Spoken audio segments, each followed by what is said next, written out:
आजमगढ़ उत्तर प्रदेश की धरती से मैं सौरभ तिवारी आप सभी विद्यार्थियों का अपने YouTube channel BT knowledge world पर बहुत बहुत स्वागत करता हूं और उम्मीद करता हूं आप सभी लोग स्वस्थ होंगे, मस्त होंगे और अपनी पढ़ाई लिखाई अपना अध्ययन कर रहे होंगे।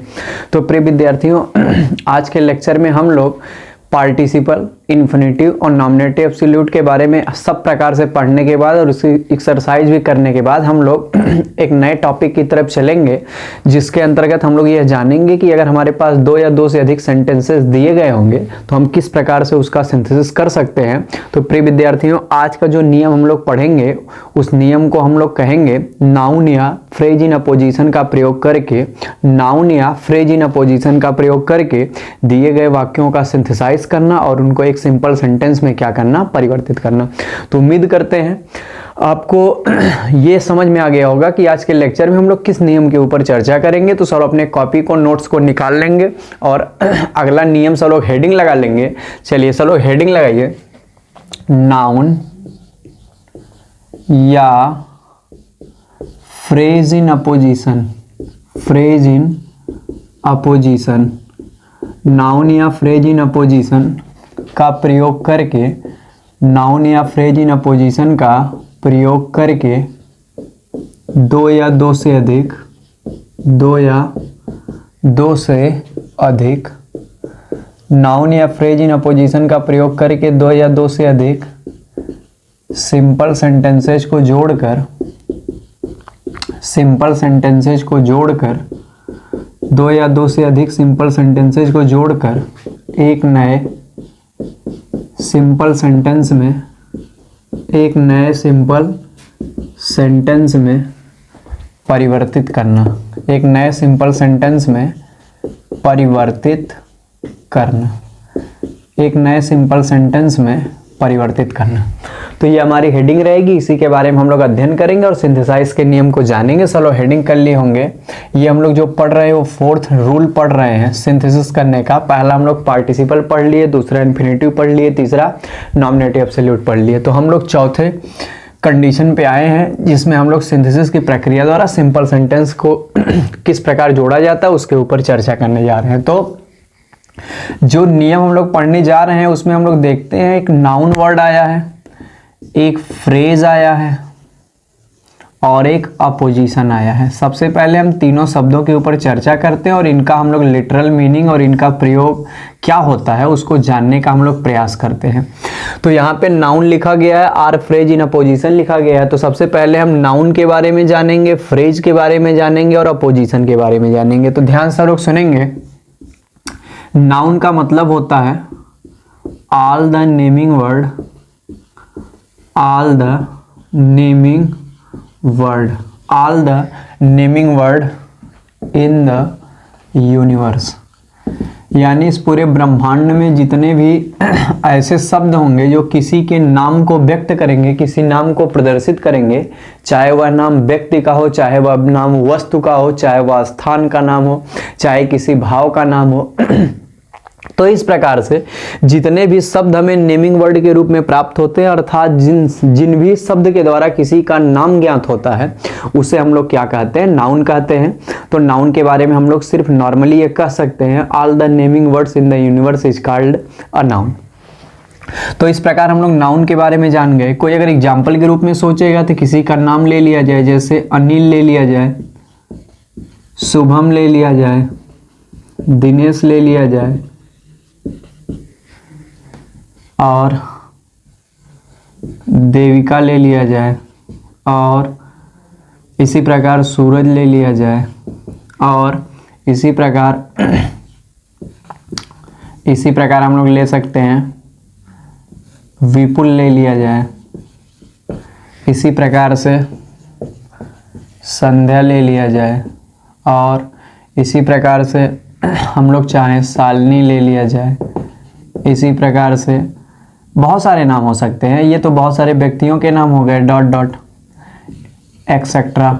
और ये तो पर्सन्स की बात हो गई, यानी व्यक्तियों के नाम हो गए। इसी तरह ऑब्जेक्ट के नाम भी हम लोग ले सकते हैं, जैसे हम लोग चेयर का नाम ले सकते हैं, फैन का नाम ले सकते हैं, टेबल का नाम ले सकते हैं और इसी प्रकार हम लोग डेस्क का नाम ले सकते हैं, एक्सेट्रा बहुत सारी चीज़ें।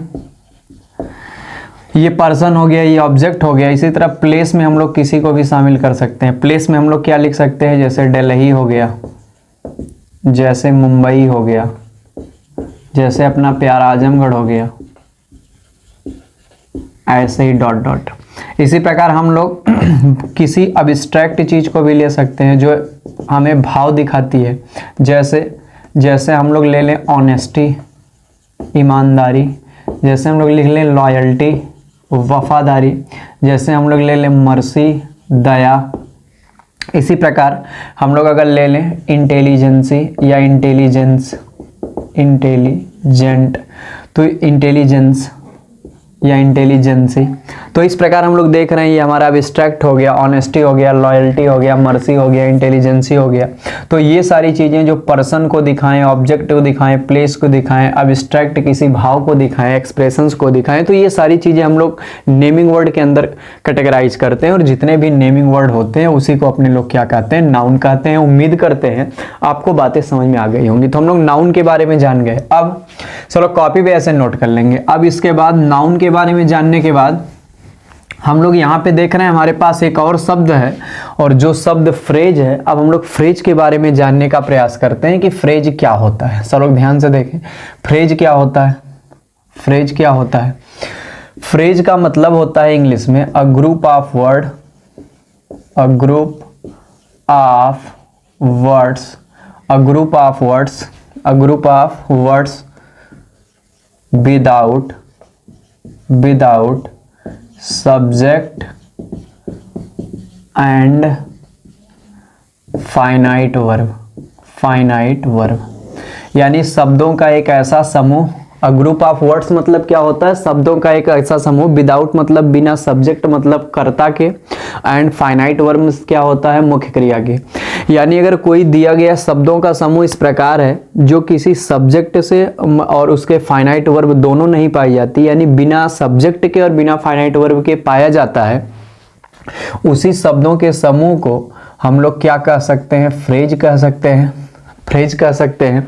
और अगर कोई पूछेगा कि आपने यह कंप्लीट मीनिंग देता है, कि आपने यह कंप्लीट मीनिंग देता है, कि आपने यह कंप्लीट मीनिंग देता है, तो आप कहेंगे ये अपनी कंप्लीट मीनिंग नहीं देता है। अगर कोई पूछेगा आपसे ये अपना कुछ मीनिंग देता है कि नहीं, ये अपना कुछ अर्थ देता है कि नहीं, तो आप कहोगे ये अपना कुछ अर्थ तो प्रदान करता है, और इतना अर्थ प्रदान करता है कि हमें बेसिकली जिसके बारे में बात हो रही होती है उसके बारे में ज्ञान तो हो जाता है, लेकिन एग्जैक्टली उसका जो सब्जेक्ट होता है वो मौजूद नहीं होता है।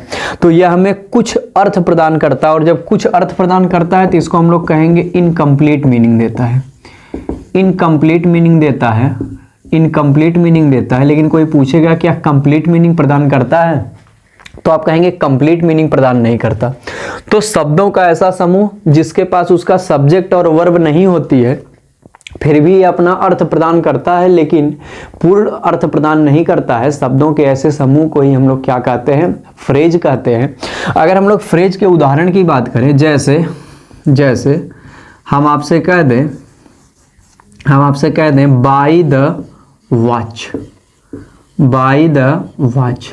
अब बाय द वॉच में हम लोग देख रहे हैं बाई का प्रयोग किया गया है, द का प्रयोग किया गया है, वॉच का प्रयोग किया गया है। तो यहाँ पे शब्दों का समूह हो गया, क्योंकि एक से अधिक शब्द हो गए, और ये अपना कुछ मीनिंग तो दे रहा है। बाय द वॉच मीन्स क्या होता है, घड़ी के द्वारा, लेकिन ये अपनी कंप्लीट मीनिंग नहीं दे रहा है। इसीलिए शब्दों का यह समूह, इसमें अपना सब्जेक्ट भी नहीं है, अपनी फाइनाइट वर्ब भी नहीं, लेकिन कुछ अर्थ तो हमें जरूर प्रदान कर रहा है। तो इसीलिए हम लोग शब्दों के ऐसे समूह को क्या कहते हैं, फ्रेज कहते हैं। अगले एग्जाम्पल पे अगर चलें तो हो जाएगा in the train, in the train. यहाँ पे इन आया है, द आया है, ट्रेन आया है, शब्दों का समूह हो गया, लेकिन यहाँ अपने आप में न तो सब्जेक्ट मौजूद है, न उसकी फाइनाइट वर्ब मौजूद है, और इसका मतलब तो हो जाएगा रेलगाड़ी में। इन द ट्रेन मतलब ट्रेन में या रेलगाड़ी में। तो इस प्रकार शब्दों के समूह को हम लोग क्या कह देते हैं, फ्रेज कह देते हैं। क्या कह देते हैं, फ्रेज कह देते हैं। इसी प्रकार अगर कह दिया जाए the captain of India, the captain of India, the captain of, या ऐसे लिख दें the captain of Indian cricket team, the captain of Indian cricket team, the captain of Indian cricket team. तो हम लोग देख रहे हैं यहाँ पे the captain of Indian cricket team में बहुत सारे शब्द लिखे गए हैं, यानी शब्दों का एक समूह है, लेकिन यह अपना कहीं न सब्जेक्ट रखता है और न ही कहीं इसकी अपनी वर्ब है। तो अच्छा बताइए, यहाँ पे कोई कहे ऑफ के पहले जो द कैप्टन आया, ये तो सब्जेक्ट का काम कर सकता है, लेकिन अभी वाक्य पूरा कंप्लीट थोड़ी है, वाक्य का एक छोटा सा क्या होता है, भाग होता है। इसीलिए जब हमारे पास वाक्य दिखेगा तभी हम सब्जेक्ट डिसाइड कर सकते हैं। तो the captain of Indian cricket team अपने आप में शब्दों का समूह है और भारतीय क्रिकेट टीम के कप्तान के रूप में अपना अर्थ भी प्रदान कर रहा है, लेकिन सब्जेक्ट और वर्ब न होने के कारण ये अपना पूर्ण अर्थ प्रदान नहीं कर रहा है। शब्दों के इसी समूह को हम लोग क्या कहते हैं, फ्रेज कहते हैं। क्या कहते हैं, फ्रेज कहते हैं। क्या कहते हैं, फ्रेज कहते हैं। इसी प्रकार हम लोग जानते हैं एक और example, the father of nation. The father of nation, the father of nation. हम लोग देख रहे हैं यहाँ पे शब्दों का समूह लिखा गया है, द का प्रयोग किया गया है, फादर का, ऑफ का, नेशन का। तो इस प्रकार हम देख रहे हैं ये एक शब्दों का समूह है, लेकिन न तो इसका अपना कोई सब्जेक्ट है और न ही इसकी अपनी कोई फाइनाइट वर्ब है। तो सब्जेक्ट और फाइनाइट वर्ब के अभाव में शब्दों का यह समूह कुछ अर्थ तो प्रदान कर रहा है, लेकिन अपना संपूर्ण अर्थ प्रदान नहीं कर रहा है। द फादर ऑफ नेशन का मतलब राष्ट्र के पिता, और हम लोग नॉर्मली जानते हैं राष्ट्रपिता किसको कहते हैं, महात्मा गांधी को कहते हैं। तो लगभग हम इसके बारे में समझ तो जा रहे हैं, लेकिन यह अपना पूर्ण अर्थ प्रदान नहीं कर रहा है, इसीलिए यह अपने आप में क्या कहा जाता है, यह अपने आप में फ्रेज की श्रेणी में आता है। इसी प्रकार हम लोग एक और एग्जाम्पल देख सकते हैं, the iron man of India. The iron man of, the iron man of India. The iron man of India मतलब भारत का जो लौह पुरुष है, इसको हम लोग इंग्लिश में कहेंगे the iron man of India, जो हम लोग जानते हैं सरदार वल्लभ भाई पटेल को कहा जाता है। लेकिन यहाँ पे न तो इसका सब्जेक्ट लिखा गया है, न तो यहाँ पे शब्दों के समूह में कहीं वर्ब आ रही है। तो इस प्रकार शब्दों का कोई भी समूह अगर हमें प्राप्त होगा और उसमें उसका सब्जेक्ट और उससे संबंधित फाइनाइट वर्ब नहीं रहेगी, तो इस प्रकार शब्दों के समूह को हम लोग फ्रेज के रूप में जानते हैं। इंग्लिश ग्रामर में यह एक ग्रामेटिकल क्या है, फॉर्म है, जिसमें सब्जेक्ट और फाइनाइट वर्ब नहीं पाई जाती है। तो उम्मीद करते हैं आपको नाउन के बारे में और फ्रेज के बारे में अच्छे समझ में आया होगा। सब लोग कॉपी पर अपने ऐसे लिख लेंगे, a group of words without subject and finite verb is called phrase and it is a grammatical form to reform any sentence. तो यह एक ग्रामेटिकल फॉर्म है जिसका प्रयोग किसी सेंटेंस को कंप्लीट करने के लिए या निर्माण करने के लिए किया जाता है। यह अपना कुछ मीनिंग प्रदान करता है, लेकिन कंप्लीट मीनिंग प्रदान नहीं करता है। और जब यह कहीं भी वाक्य में प्रयोग किया जाता है, तो इसके आधार पे ही वाक्य अपना संपूर्ण अर्थ ग्रहण करता है, अर्थात यह वाक्य का एक छोटा सा क्या होता है, कहीं न कहीं पार्ट होता है। तो इस प्रकार हम लोग फ्रेज के बारे में समझ पाए। अब हम लोग इसके आगे बढ़ते हैं और नाउन के बारे में और फ्रेज के बारे में समझने के बाद हम लोग अपोजिशन की बात करते हैं। किसकी बात करते हैं, अपोजिशन की। चलो बात ध्यान समझें। अगर कोई ग्रामेटिकल मीनिंग अपोजिशन की पूछे, ग्रामेटिकल मीनिंग अपोजिशन की पूछे, तो आप कहेंगे अपोजिशन का मीनिंग होता है side by side, side by side, side by side. और यह क्या व्यक्त करने के लिए किया जाता है, पोजीशन व्यक्त करने के लिए किया जाता है, यानी स्थिति व्यक्त करने के लिए किया जाता है। अब कोई पूछेगा कैसे, साइड बाई साइड का हिंदी अर्थ होता है अगल बगल। साइड बाई साइड का हिंदी अर्थ क्या होता है, अगल बगल। तो आपसे कोई पूछेगा अपोजिशन की लिटरल मीनिंग क्या होती है, तो आप बताएंगे साइड बाई साइड होती है। साइड बाई साइड का हिंदी अर्थ क्या होता है, अगल बगल होता है। अर्थात यह क्या व्यक्त करने के लिए किया जाता है, व्यक्त करने के लिए, पोजीशन व्यक्त करने के लिए। अच्छा, इसको अपोजिशन क्यों कहते हैं, क्योंकि जब किसी नाउन के पश्चात कोई शब्दों का समूह, किसी नाउन के पश्चात किसी शब्दों का समूह या किसी नाउन के पश्चात उसी नाउन को क्वालिफाई करने वाला कोई अलग से ग्रुप ऑफ वर्ड लिख दिया जाता है, तो उस कंडीशन में वह उसके तुरंत बाद लिखे जाने के कारण अपोजिशन की स्थिति मानी जाती है। अगल बगल उसके लिखे जाने के कारण उसके तुरंत बाद लिखा जाएगा, तो नहीं हम लोग हिंदी में कहेंगे कि इसके अगल बगल लिखा गया है, जी बिल्कुल बगल में लिखा गया है। तो किसी नाउन के तुरंत बाद जब शब्दों का समूह, उसकी विशेषता प्रकट करने वाला जो शब्द समूह होता है, उसके तुरंत बाद लिख दिया जाता है। वो भी कैसे लिखा जाता है, डबल कॉमा के बीच में, लेकिन वो जो कॉमा लगता है वो ऊपर की तरफ न लग के नीचे की तरफ लिखता है। नीचे अगर दो कॉमा के बीच में किसी नाउन के बाद उसकी विशेषता को प्रकट करने वाला शब्द समूह लिख दिया जाता है, तो इस प्रकार से हम उसको अपोजिशन के रूप में जानते हैं। अपोजिशन केवल इसलिए कहते हैं क्योंकि उस नाउन के ठीक बाद लिखे जाने के कारण हम लोग उसको अपोजिशन यानी साइड बाय साइड यानी अगल बगल लिखे जाने के कारण अपोजिशन को व्यक्त करने वाले शब्द के रूप में जानते हैं। तो अपोजिशन का तात्पर्य हो गया साइड बाय साइड अर्थात अगल बगल। तो इस प्रकार हम आपको तीनों शब्दों का मतलब समझा दिए जो यहाँ पे यूज किया जा रहा है। या तो नाउन इन अपोजिशन बनेगा, आप लोग देखिए ध्यान से, लिखा गया है नाउन आर फ्रेज, और फिर आगे लिखा गया है in opposition, in opposition, in apposition. तो देखिए दो कंडीशन यहां से बनती है। अगर नाउन के साथ इन अपोजिशन लेंगे तो या तो नाउन इन अपोजिशन बन जाएगा, नाउन इन अपोजिशन बन जाएगा, और दूसरा फ्रेज इन अपोजिशन बन जाएगा, फ्रेज इन अपोजिशन बन जाएगा। जब इन दोनों को मिला के लिखा जाता है इसीलिए कहा जाता है noun or phrase in apposition, noun or phrase in apposition. तो यानी नाउन इन अपोजिशन हो सकता है, फ्रेज इन अपोजिशन हो सकता है। जब दोनों को मर्ज करके लिखा जाता है इसीलिए लिख दिया जाता है noun or phrase in apposition. यानी या तो नाउन के बाद उसका क्वालिफाई करने वाला शब्द समूह आ सकता है या किसी फ्रेज के बाद भी आ सकता है। तो केवल एक शब्द के बाद अगर उसकी विशेषता को प्रकट करने वाला कोई शब्द समूह आपको दिखाई दे जो उसकी विशेषता बता रहा है तो इस कंडीशन में हम लोग उसके तुरंत बाद लिखे होने के कारण इसे अपोजिशन की स्थिति में मानते हैं और इसे हम लोग नाउन और फ्रेज इन अपोजिशन के रूप में जानते हैं। तो उम्मीद करते हैं आपको बात समझ में आई होगी। या तो नाउन इन अपोजिशन के रूप में मिल सकता है या तो फ्रेज इन अपोजिशन के रूप में मिल सकता है। दोनों को मिला के नाउन और फ्रेज इन अपोजिशन कहा जाता है और इसलिए कहा जाता है क्योंकि विशेषता प्रकट करने वाले शब्द समूह उसी के ठीक बाद आते हैं, या तो एक शब्द के रूप में या तो शब्द समूह के रूप में, इसलिए हम लोग इसे नाउन और फ्रेज इन अपोजिशन कहते हैं। तो ये सारी बातें हम आपको बता दिए। अब जब हम लोग सारी बातें जान गए तो अब हम लोगों को ये जानना है कि ये अप्लाई कब होगा और किस प्रकार अप्लाई होगा। तो हमें दो चीज़ों का आंसर जानना है। अप्लाई कब किया जाएगा, ये वाला जो नियम है कब अप्लाई किया जाएगा, और दूसरी बात है ये वाला नियम कैसे अप्लाई किया जाएगा। तो अप्लाई करने का तरीका हम लोगों को जानना है और अप्लाई कब किया जाएगा वह कंडीशन जाननी है। तो सब हमारी बातों को ध्यान से समझेंगे। सबसे पहले अगर आपसे कोई पूछे इस नियम को किस कंडीशन वाले सेंटेंसेज पे हम लोग लगा सकते हैं तो आप कहोगे यदि हमारे पास दो सेंटेंस, हम सबसे पहले नियम दो सेंटेंस के ऊपर बता रहे हैं, आप लोग ध्यान समझेंगे।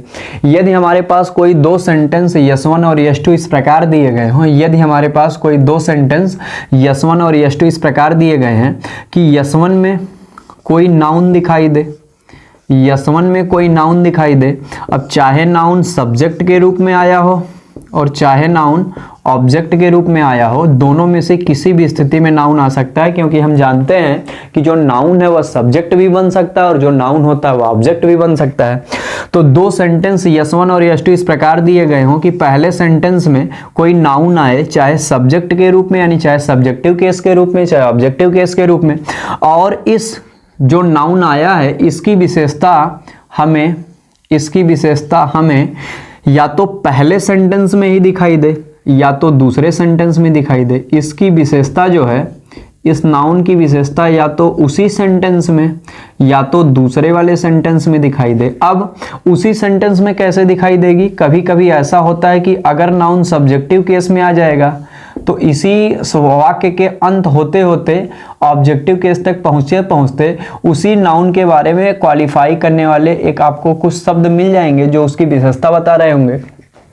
तो अगर वाक्य में सब्जेक्टिव केस के रूप में नाउन दिया है और उसी वाक्य में आगे चल के कोई शब्द समूह उसकी क्या बता रहा हो, विशेषता बता रहा हो, तो हम कहते हैं कि यदि दो सेंटेंस यस1 यस2 इस प्रकार दिए गए हो कि इसके अंतर्गत आने पहले वाले सेंटेंस में आने वाले नाउन की विशेषता या तो उसी वाक्य में या तो अगले वाले वाक्य में हमें दिखाई दे, उसी वाक्य में यानी यस1 में ही दिखाई देगी, अथवा अगर यस1 में न दिखे तो कहीं यस2 में दिखाई दे, लेकिन जिस नाउन की बात यस1 में की गई रहेगी उसी की विशेषता आपको दिखाई देगी। तब ऐसी स्थिति में फिर सब लोग ध्यान सुन ले, यदि दो वाक्य यस1 और यस2 इस प्रकार दिए गए हैं कि यस1 में आने वाले किसी नाउन की विशेषता या तो उसी वाक्य में या तो अगले वाले वाक्य में दिखाई दे, जब नाउन सब्जेक्टिव केस में रहेगा तो वह विशेषता हमें उस वाक्य में भी मिल सकती है, लेकिन अगर वाक्य ऑब्जेक्टिव केस में रहेगा तो हमें उसकी विशेषता डेफिनेटली दूसरे वाले ही सेंटेंस में दिखाई देगी। तो चाहे उसी वाले सेंटेंस में मिले अर्थात पहले वाले में या तो अगले वाले में मिले, लेकिन कुल मिला के जिस नाउन की बात की गई है उसकी विशेषता हमें कहीं ना कहीं दिखाई देनी चाहिए। और जब पहले सेंटेंस में आने वाले नाउन की विशेषता चाहे वह सब्जेक्टिव केस का हो चाहे वह ऑब्जेक्टिव केस का हो, हमें उसी सेंटेंस में अगले सेंटेंस में दिखाई देती है, तब ऐसी स्थिति में हम उन दोनों वाक्यों को जब जोड़ना चाहते हैं तब हम लोग यहाँ पे नाउन या फ्रेज इन अपोजिशन का प्रयोग कर सकते हैं। नाउन या फ्रेज इन अपोजिशन का प्रयोग कर सकते हैं। कब कर सकते हैं? जब दिए गए सेंटेंसेज में से पहले वाले नाउन की विशेषता या तो पहले ही सेंटेंस में या अगले वाले सेंटेंस में दिखाई देगी, तो हम लोग ऐसी स्थिति में नाउन और फ्रेज इन अपोजिशन का प्रयोग करके सिंथेसिस की प्रोसेस लगा सकते हैं। उम्मीद करते हैं इतनी बातें सब अपने कॉपी में लिख लेंगे कि किस कंडीशन में हम लोग नाउन और फ्रेज इन अपोजिशन लगाएंगे। अब बात ये आती है कि हम लोग अप्लाई कैसे करेंगे, यानी इसको लगाएंगे कैसे, उसका प्रोसीजर क्या होगा। सब लोग ध्यान से समझें। तो हम लोग क्या करेंगे, मान लेते हैं हम लोग दो वाक्य यस1 और यस2 दिए गए हैं।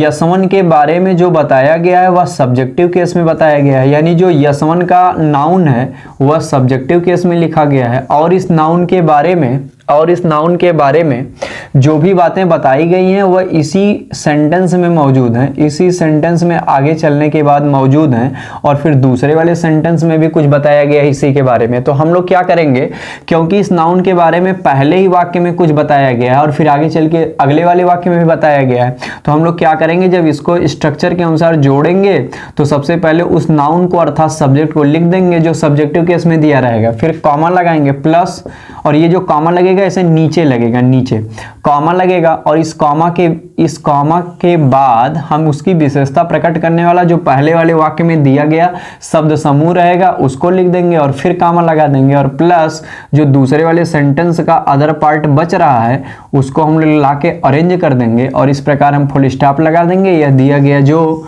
सेंटेंस है दोनों वह हमारे सिंपल सेंटेंस में क्या हो जाएंगे, कन्वर्ट हो जाएंगे। कैसे करेंगे, पहले हम लोग सब्जेक्ट लिख देंगे पहले वाक्य का, अर्थात जो नाउन है जिसके बारे में विशेषता प्रकट की जा रही है उसको लिख देंगे। उसके बाद जो विशेषता प्रकट की जा रही है डबल कॉमा के बीच में इस प्रकार नीचे कॉमा लगाएंगे, नीचे, ऊपर नहीं लगाएंगे। जब हम लोग सेंटेंस लिखेंगे सब्जेक्ट लिखेंगे फिर ऐसे कॉमा लगा देंगे, फिर यहाँ विशेषता प्रकट करने वाला लिख देंगे फिर कॉमा लगा देंगे, यानी कॉमा ऐसे नीचे लगाया जाता है। अब दोनों कॉमा के बीच में उसकी विशेषता को लिख देंगे और फिर प्लस दूसरे वाले में, क्योंकि सब्जेक्ट के बारे में जो बता रहा होता है वह एक ही सब्जेक्ट होता है, तो हम लोग फिर सब्जेक्ट दूसरे वाले सेंटेंस का नहीं लिखते हैं। फिर उसके बाद जो बचे हुए अदर पार्ट होते हैं, अगर वर्ब आवश्यक होती है तो वर्ब भी लगा देते हैं, अगर नहीं आवश्यक होती तो नहीं लगाते हैं। तो इस प्रकार शेष अदर पार्ट को हम लोग लिख देते हैं, लास्ट में फुल स्टॉप लगा देते हैं।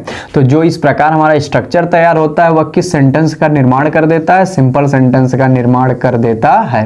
तो उम्मीद करते हैं आपको यह बात समझ में आ रही है कि किस प्रकार से हम लोग इस कंडीशन को अप्लाई कर सकते हैं। तो हम लोग व्हेन का भी आंसर जान गए कि कब लगाएंगे, जब विशेषता प्रकट करने वाले एक नाउन के बारे में आपको शब्द समूह दिखेंगे, और कैसे लगाएंगे, और इस प्रकार लगाएंगे कि सब्जेक्ट को लिखकर डबल कॉमा के बीच में उसके तुरंत बाद उसकी विशेषता प्रकट करने वाले शब्द समूह को लिखकर अगले वाले पार्ट के सेंटेंस को आसानी से उतार देंगे।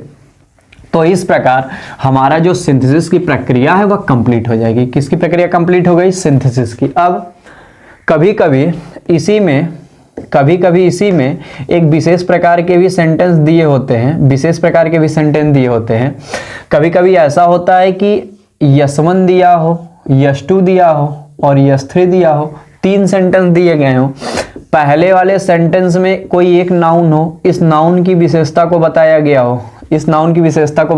हो, फिर दूसरे वाले वाक्य में किसी और नाउन के बारे में जिक्र किया गया हो और इसकी विशेषता को तीसरे वाले में दिखाया गया हो, पहले वाले नाउन की विशेषता को दूसरे में और फिर दूसरे वाले नाउन की विशेषता को तीसरे में दिखाया गया हो। तो इस प्रकार से जब हमारे पास 2 नाउन दिए होते हैं और उनकी विशेषता अगले वाले सेंटेंसेज में दिखाई देती है कि यन1 नाउन की विशेषता दूसरे सेंटेंस में दिखाई दे और यन2 नाउन की विशेषता तीसरे सेंटेंस में दिखाई दे, तो हम लोग क्या करते हैं, सबसे पहले वाक्य में पहला नाउन लिखते हैं उसके बाद इसकी विशेषता को डबल कामा के बीच में लिख देते हैं, डबल कामा के बीच में लिख देते हैं। फिर प्लस जो अदर पार्ट होता है अगर, तो उसको लिख देते हैं, अगर कोई अदर पार्ट है तो उसको लिख देंगे, और प्लस फिर दूसरा नाउन लिख देंगे, और फिर दूसरे नाउन को प्रदर्शित करने वाला जो प्रकट करने वाली विशेषता प्रकट करने वाला शब्द समूह है उसको लिख देंगे। और अगर इसी के साथ वाक्य समाप्त हो रहा है, अर्थात उसकी विशेषता को प्रकट करने वाले शब्द समूह के साथ वाक्य हमारा समाप्त हो रहा है, तो हम लोग डबल कामा के बीच में एक्चुअली लगाते हैं, लेकिन यहाँ पे क्योंकि वाक्य खत्म हो रहा है तो हम लोग बाद वाला कामा न लगा के वहां पे क्या लगा देते हैं, फुल स्टॉप लगा देते हैं, क्योंकि हमारा वाक्य वहीं समाप्त हो जा रहा है। जब कभी भी विशेषता प्रकट करने वाला शब्द समूह बिल्कुल वाक्य के अंत में आ जाए, हम लोग वहां चाहे तो डबल कामा लगाना, लेकिन हम लोग क्योंकि इसलिए नहीं लगा सकते हैं क्योंकि वहां पे फुल स्टॉप की आवश्यकता है, क्योंकि हमारा वाक्य वहीं समाप्त हो जा रहा है। तो डबल कामा हर उस स्थिति में लगेगा जब विशेषता प्रकट करने वाले शब्द समूह वाक्य के बीच में आएंगे, लेकिन कब नहीं लगेगा, जब उसी शब्द समूह के साथ हमारा वाक्य समाप्त हो रहा हो, तब हम लोग वहां पे पहला कॉमा तो लगाते हैं, लेकिन दूसरा कॉमा इसलिए नहीं लगाते हैं क्योंकि वहीं पे वाक्य हमारा समाप्त हो रहा होता है, इसलिए पहले कॉमा को लगाएंगे, लेकिन जब शब्द समूह लिख लेंगे तो बाद में हम लोग किसका प्रयोग कर देंगे, फुल स्टॉप का प्रयोग करेंगे। तो यह कब होगा, जब हमारे पास 3 सेंटेंसेस दिए हों, पहले नाउन की विशेषता दूसरे में और दूसरे नाउन की विशेषता तीसरे में दिखे, तो पहले नाउन को लिख के डबल कॉमा के बीच में उसकी विशेषता लिखेंगे, अगर कोई अदर पार्ट बच रहा है तो उसको लिख देंगे, फिर दूसरा नाउन लिखेंगे और फिर उसकी विशेषता को प्रकट करने वाले शब्द समूह को लिख देंगे। अगर उसी शब्द समूह के साथ वाक्य खत्म हो रहा है तो हम लोग सबसे लास्ट में फुल स्टॉप लगा देंगे, कॉमा का प्रयोग तब नहीं करेंगे, केवल तब नहीं करेंगे जब उसी के साथ वाक्य खत्म होगा, नहीं तो बीच में कहीं भी शब्द समूह अगर आ रहे हैं तो हम लोग बड़े आसानी से डबल कॉमा के बीच में उसकी विशेषता को प्रकट करने वाले शब्द समूह को लिखते हैं। तो इस प्रकार उम्मीद है आप लोग ये वाली बात समझ गए होंगे कि कब हम लोग किस प्रकार से कैसी कंडीशन में इस नियम का प्रयोग कर सकते हैं और नियम को अप्लाई करके अपने सेंटेंसेस को आसानी से जोड़ सकते हैं। तो हम इसको शॉर्ट फॉर्म में लिख दे रहे हैं, चलो अपने कॉपी में नोट में ये बातें लिख लेंगे। कैसे कैसे लिखेंगे, सबसे पहले लिखेंगे अगर यस1 यस2 दिया हो, यानी 2 सेंटेंस दिए गए हो, 2 सेंटेंस दिए गए हो और पहले सेंटेंस में आए हुए नाउन की विशेषता या तो यस1 में ही दिखाई दे, या तो यस1 में ही दिखाई दे, या यस1 में ही दिखाई दे, या यस2 में दिखाई दे, यानी या तो पहले ही सेंटेंस में दिखाई दे या तो दूसरे वाले सेंटेंस में दिखाई दे, तब इन दोनों को सिंथेसिस करके सिंपल सेंटेंस बनाते समय नाउन और फ्रेज इन अपोजिशन का प्रयोग किया जाता है, नाउन या फ्रेज इन अपोजिशन का प्रयोग किया जाता है। कैसे, 2 सेंटेंस यस1 यस2 दिए हों तो पहले वाले नाउन को की विशेषता या तो यस1 में ही दिखाई दे या यस2 में दिखाई दे, सिंथेसिस करके सिंपल बनाते समय नाउन और फ्रेज इन अपोजिशन का प्रयोग किया जाता है। कैसे किया जाता है, यन1 लिखते हैं, फिर डबल कामा के बीच में उसकी विशेषता लिखते हैं, फिर उसके बाद क्या कर देते हैं, जो दूसरे वाले वाक्य का अदर पार्ट ऑफ सेंटेंस दिया होता है उसको लिख के हम लोग फुल स्टॉप लगा देते हैं। इस प्रकार हमारी सिंथेसिस की प्रक्रिया पूर्ण हो जाती है। और अगर यस1 यस2 यस3 दिया हुआ हो, पहले वाले नाउन की विशेषता दूसरे में और दूसरे वाले वाक्य के नाउन की विशेषता तीसरे में दिखाई दे, तब हम लोग सिंथेसिस करके सिंपल बनाते समय यन1 लिखते हैं, डबल कॉमा के बीच में उसकी विशेषता लिखते हैं, अदर पार्ट ऑफ सेंटेंस लिखते हैं जो आवश्यकता होती है, और फिर यन2 लिखते हैं, और फिर उसके बाद हम लोग डबल कॉमा के बीच में इसको लिखते हैं। अगर वाक्य समाप्त हो रहा है तो हम लोग फुल स्टॉप लगा देते हैं। इस प्रकार हमारी सिंथेसिस की जो प्रक्रिया वह कंप्लीट हो जाती है। तो उम्मीद करते हैं आपको 2 सेंटेंसेज के 3 सेंटेंसेज के दोनों के स्ट्रक्चर समझ में आ गए होंगे। तो अगर हम आपको इसे थोड़ा सा आगे ले चलें, पूरा नियम हम लोग अगर समझ गए तो हम लोग इसको अप्लाई करके देखते हैं। हम एक छोटा सा सेंटेंस ले रहे हैं, सब लोग ध्यान से समझेंगे एक एग्जाम्पल के तौर पे। सेंटेंस ये है, सेंटेंस सब लोग ध्यान से देखें। Tendulkar is a good batsman, Tendulkar is a good batsman, Tendulkar is a good batsman. और दूसरा सेंटेंस है he made 100 runs, he made 100 runs yesterday. तो हम लोग ये एग्जाम्पल देखते हैं। पहला सब लोग ध्यान से समझेंगे इसको हम लोग इस नियम द्वारा कैसे बनाते हैं। तो सबसे पहले हम लोग दोनों वाक्यों का अर्थ देखते हैं। तेंदुलकर, सब लोग नाम से ही परिचित होंगे, नाम ही काफी है, 100 सेंचुरी लगाने वाला पूरे दुनिया का एकमात्र खिलाड़ी। तो तेंदुलकर मतलब जो सचिन तेंदुलकर हैं, इज ए गुड बैट्समैन, वह एक अच्छे बल्लेबाज हैं। ही मेड 100, उन्होंने शतक लगाया या शतक बनाया या 100 रन्स बनाए यस्टरडे मतलब कल। वैसे एक्चुअली कल की बात जो है अभी बहुत पहले का सेंटेंस लिखा गया होगा, क्योंकि अभी वह संन्यास ले चुके हैं, ऐसी कोई बात है नहीं, लेकिन यहाँ पे लिखा गया था। हम लोग देखते हैं, Tendulkar is a good batsman, यानी तेंदुलकर एक अच्छे बल्लेबाज हैं। ही मेड 100 रन से यस्टरडे, उन्होंने कल या बीते हुए दिन में 100 रन बनाए या शतक लगाया या 100 रन बनाए। तो हम लोग जब इस दोनों सेंटेंस को देख रहे हैं तो हम लोग सबसे पहले ध्यान से समझते हैं। पहले वाले वाक्य में अगर हम लोग नाउन खोजेंगे तो हमें तेंदुलकर दिखाई देगा, क्योंकि यह किसी व्यक्ति का नाम है। अब इसकी विशेषता हम लोग देख रहे हैं, क्या उसी वाक्य में दिखाई दे रही है या अगले वाले में? तो आप देखेंगे तेंदुलकर की विशेषता उसी वाक्य में दिखाई दे रही है, क्योंकि यहाँ बताया गया है अ गुड बैट्समैन। क्या दिखाई दे रहा है? अ गुड बैट्समैन, यहां दिखाई दे रहा है गुड बैट्समैन। यहां गुड बैट्समैन आप लोग देखेंगे तो यह शब्दों का एक समूह है, शब्दों का समूह है। यह शब्दों का क्या है? असमूह है। तो यह शब्दों का समूह जो है यह तेंदुलकर की क्या बता रहा है? विशेषता बता रहा है। तो इसका मतलब नाउन, पहले वाले सेंटेंस में आने वाले नाउन की विशेषता को प्रकट करने वाला शब्द समूह उसी वाले वाक्य में उपलब्ध है। और जब ये उसी वाले वाक्य में उपलब्ध है तो हम सबसे पहले क्या लिखते हैं? अपना नाउन लिखते हैं। तो सबसे पहले हम लोग लिख देंगे तेंदुलकर, और फिर उसके बाद उनकी विशेषता क्या है कि वह एक अच्छे बल्लेबाज हैं। तो फिर डबल कामा के बीच में लिख देंगे तेंदुलकर, फिर कॉमा देखिए ऐसे लगाएंगे नीचे ऐसे थोड़ा सा, तेंदुलकर, फिर से देखिए Tendulkar comma, a good batsman, a good batsman, Tendulkar a good batsman, Tendulkar एक अच्छे बल्लेबाज। और इसके बाद हम लोग जो दूसरे वाले सेंटेंस का शेष पार्ट है सब्जेक्ट को छोड़कर उसको यहाँ पे अरेंज कर देंगे। तो Tendulkar a good batsman made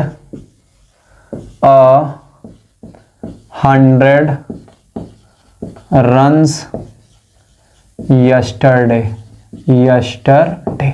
तो इसका कंप्लीट अर्थ क्या हो गया? तेंदुलकर है गुड बैट्समैन, उनकी विशेषता। तो देखिए यहाँ पे इस नाउन की विशेषता को दिखाने वाला हमारे पास शब्द समूह मौजूद है, इसीलिए हम लोग इसको फ्रेज इन अपोजिशन कहेंगे, फ्रेज इन अपोजिशन कहेंगे, क्योंकि यहाँ पे फ्रेज जो है शब्दों का समूह है, वह इस नाउन की क्या बता रहा है? विशेषता बता रहा है। तो हमारा तेंदुलकर नाउन है और एक गुड बैट्समैन इसका क्या है? फ्रेज इन अपोजिशन है, क्योंकि जस्ट इसी के बाद लिखा गया है और यह शब्द समूह उसकी क्या बता रहा है? विशेषता बता रहा है।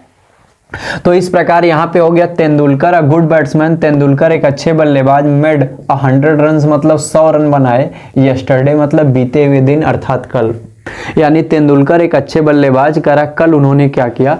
100 रन बनाया, अर्थात उन्होंने 100 रन बनाया। तो ये पहला सेंटेंस हो गया। आपको उम्मीद करते हैं समझ में आया होगा कि हम लोग किस प्रकार से फ्रेज इन अपोजिशन का प्रयोग करके जो किसी नाउन के तुरंत बाद आएगा शब्द समूह उसकी विशेषता प्रकट करने वाला, इस प्रकार डबल कामा के बीच में इसको लिख के हम लोग और शेष पार्ट को दूसरे सेंटेंस को लिख के आसान से अपने सेंटेंस प्रक्रिया कर सकते हैं। हम लोग एक और सेंटेंस देख लेते हैं। अगला सेंटेंस है your brother is a great painter, your brother is a great painter, your brother is a great painter. और दूसरा सेंटेंस है he has painted this picture, he has painted this picture, he has painted this picture. असल हमारी बात ध्यान समझे, पहले अर्थ देखें। योर मतलब तुम्हारा, ब्रदर मीन्स भाई, इज मीन्स है, ए ग्रेट मतलब महान, और पेंटर मतलब क्या होता है? पेंटर मतलब क्या होता है? चित्रकार कह लो। तो कह रहा है कि your brother is a great painter, तुम्हारा जो भाई है कह रहा वह एक बड़ा सा एक महान सा क्या है? चित्रकार है। कह रहा he has painted this picture, कह रहा उसने इस पिक्चर को क्या किया? बनाया। तो अगर आप ध्यान से देखें तो यहाँ पे योर ब्रदर यानी तुम्हारे भाई की विशेषता को यहाँ पे पहले ही सेंटेंस में दिखाई दे रहा है कि तुम्हारा भाई क्या है? अ ग्रेट पेंटर है। तो यहाँ पे आप लोग पहले वाली कंडीशन से इसको आसानी से बना लेंगे। सबसे पहले अपना नाउन लिखेंगे तो योर ब्रदर हो जाएगा, योर ब्रदर हो जाएगा, और फिर डबल कामा के बीच में क्या लिख देंगे? A great painter, your brother a great painter, a great painter. जैसे वहां पे तेंदुलकर अ गुड बैट्समैन हम लोग लिख दिए, उसी प्रकार योर ब्रदर तुम्हारा भाई यहाँ नाउन है और उसके बाद उसकी विशेषता क्या है कि वह एक ग्रेट पेंटर है, तो your brother comma a great painter, और इधर वाला उतार देंगे has painted, has painted, has painted this picture, painted this picture, has painted this picture. तो इस प्रकार हमारी सिंथेसिस की प्रक्रिया कंप्लीट हो गई। हम लोग इस सेंटेंस को भी आसानी से जोड़कर एक नए सिंपल सेंटेंस में कन्वर्ट कर दिए कि तुम्हारा भाई जो एक ग्रेट पेंटर था करा, उसने इस पिक्चर को क्या किया, पेंट किया, अर्थात इसको बनाया, इसमें रंग भरा। तो इस प्रकार से हम लोग इसके बारे में भी समझ गए कि किस प्रकार से इसको हम लोग बना सकते हैं, जिसमें हम लोग नाउन और फ्रेज इन अपोजिशन का प्रयोग कर रहे हैं। तो अगर यहाँ से कोई आपसे पूछेगा नाउन क्या है, तो आप ब्रदर के नीचे अंडरलाइन कर लेंगे और इसकी विशेषता प्रकट करने वाला यह फ्रेज इन अपोजिशन है, फ्रेज इन अपोजिशन। तो इस प्रकार नाउन और फ्रेज इन अपोजिशन का प्रयोग करके हम लोग आसानी से वाक्यों को सिंथेसाइज कर सकते हैं। हम एक सेंटेंस और ले लेते हैं, एक सेंटेंस और ले लेते हैं, और सेंटेंस है Tommy is my faithful dog, Tommy is my faithful dog.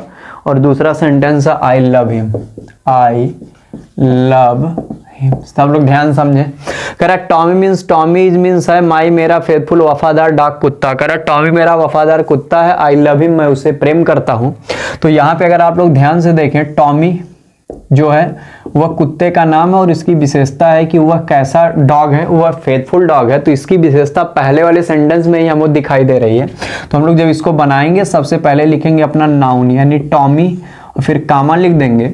Tommy क्या है, उसकी विशेषता क्या है, माई फेथफुल डॉग, टॉमी माई फेथफुल डॉग, टॉमी माई फेथफुल डॉग, टॉमी माई फेथफुल डॉग। और लेकिन अगर इस वाले सेंटेंस को ऐसे न लिख के ऐसे लिखा जाए तो और ज्यादा बेटर है। देखो कैसे, आई, ऐसे हम लोग लिखें आई लव, इससे आपको एक दूसरा वाला स्ट्रक्चर भी समझ में आएगा। अगर हम लोग ऐसे लिख दें आई लव, आई मतलब मैं, लव मतलब प्रेम करता हूं, किससे, जो कुत्ते का नाम है उसको लिख दो Tommy, I love Tommy, I love Tommy, मैं टॉमी से प्रेम करता हूं। और टॉमी की विशेषता क्या है, डबल कॉमा के बीच में इसके बाद लिख दो माई फेथफुल डॉग, माई फेथफुल डॉग। हम लोग इस बार देख रहे हैं कि इसकी विशेषता प्रकट करने वाले शब्द समूह के साथ हमारा वाक्य समाप्त हो जा रहा है, इसीलिए हम लोग एक कामा तो यहाँ लगा सकते हैं, लेकिन बाद वाला कामा नहीं लगा सकते क्योंकि यही वाक्य क्या हो जा रहा है, समाप्त हो जा रहा है। तो ये स्ट्रक्चर आपको याद रखना है कि अगर कोई ऐसा हमें वाक्य दिखाई दे जहां पे विशेषता प्रकट करने वाला शब्द समूह वाक्य के अंत में आए, जो आपको पहले भी हम वीडियो में बता चुके हैं नियम के अंतर्गत, तो हम लोग लास्ट वाला कॉमन नहीं लगा कि वहां पे क्या लगा देते हैं, फुल स्टॉप। अब दोनों अर्थ आप लोग निकालेंगे तो आपको बात समझ में आएगी। टॉमी मेरा वफादार कुत्ता है, करा मैं उससे प्रेम करता हूं, तो जब यहाँ पे लिखा गया आई लव टॉमी, मैं टॉमी से प्रेम करता हूं, और टॉमी की विशेषता क्या है, माई फेथफुल डॉग, तो टॉमी हमारा यहाँ क्या हो गया, नाउन हो गया। और माई फेथफुल डॉग जो लिखा गया शब्दों का ऐसा समूह है जो उसकी विशेषता बता रहा है, तो यह हो गया फ्रेज इन अपोजिशन। और जब फ्रेज इन अपोजिशन वाक्य के बिल्कुल अंत में आता है विशेषता प्रकट करने के लिए, तो डबल कॉमा में से लास्ट वाला कॉमा नहीं लगाते हैं, उसके जगह पे हम लोग क्या लगा देते हैं, फुल स्टॉप लगा देते हैं। तो उम्मीद करते हैं आपको वो वाला स्ट्रक्चर भी मिल गया इस वाले उदाहरण के अंतर्गत कि जिसमें लास्ट में शब्द समूह आएगा और हम लोग एक ही कॉमा लगा पाएंगे, दूसरा नहीं लगा पाएंगे। आज का हम लास्ट सेंटेंस लेते हैं। सेंटेंस है Prakash Mishra, Prakash Mishra lives in, Prakash Mishra lives in Patna, Patna. और दूसरा सेंटेंस है he is the DSP, he is the DSP, he is the DSP. तो करा प्रकाश मिश्रा लिव्स इन पटना, प्रकाश मिश्रा पटना में रहते हैं, ही इज द डीएसपी, और वह क्या है, डीएसपी हैं। तो अगर आप लोग देखें पहले वाले वाक्य में जो सब्जेक्ट है आपका यानी जो नाउन है आपका वह प्रकाश है, प्रकाश मिश्रा है, और उसकी विशेषता को इस बार पहले वाक्य में न दिखा करके दूसरे में बताया गया है कि प्रकाश मिश्रा की विशेषता क्या है कि वह डीएसपी है। तो इस प्रकार हम लोग ये वाला भी स्ट्रक्चर देख लिए कि अगर कोई दो सेंटेंस इस प्रकार दिए गए हैं कि जरूरी नहीं कि उसकी विशेषता हमेशा पहले वाक्य में ही मिले, वह आगे चल के भी दूसरे में भी मिल सकती है। तब हम लोग क्या करेंगे, सबसे पहले अपना नाउन लिखेंगे प्रकाश मिश्रा, प्रकाश मिश्रा, और कामाउन की विशेषता क्या है द डीएसपी। केवल ये लिखेंगे, विशेषता प्रकट करने वाला जो फ्रेज इन अपोजिशन बनता है उसमें हम लोग हेल्पिंग वर्ब नहीं लिखते हैं। तो हो जाएगा प्रकाश मिश्रा और उनकी विशेषता क्या है, वह डीएसपी है। और फिर लिख देंगे हम लोग lives in Patna, lives in Patna. तो हमारा वाक्य क्या हो जाएगा, प्रकाश मिश्रा जो डीएसपी हैं लिव्स इन पटना, मतलब पटना में क्या करते हैं, रहते हैं। इस प्रकार हमारा हर टाइप का जो नॉर्मली सेंटेंस होते हैं जिसमें हम लोग पहले ही वाक्य में विशेषता देख लेते हैं उसको भी हम लोग बना लिए, और जब हम लोग ये देखते हैं कि हमारा लास्ट में विशेषता प्रकट करने वाला आएगा हम उसको भी देख लिए, और हम लोग इस टाइप का भी पढ़ लिए कि अगर किसी भी दिए गए वाक्य के पहले सेंटेंस में नाउन की विशेषता न देकर अगले वाले में देगा तो हम लोग किस प्रकार से उसको आसानी से बना सकते हैं।